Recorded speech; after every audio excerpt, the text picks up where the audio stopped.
Good afternoon, this is Neil Spate, Thurrock News. Just a little traffic update that people perhaps might want to avoid the now somewhat notorious Bradleigh Avenue and Lodge Lane junction, where a couple of days after there was a fairly serious crash when a young motorbike rider was injured a couple of days ago.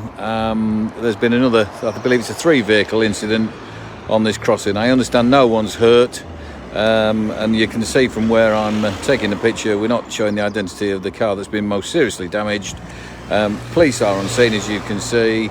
There were lots and lots of comments after the previous incident about people saying this is a junction that really does need looking at. That's the reason I'm just showing this evidence. This is a problem junction. I'm sure its drivers are at fault without a shadow of a doubt on many of the instances, but this is happening far too often for it just to be down a driver error. There's a serious fault in the design of this junction, and Thurrock Council keep denying that. And there you go.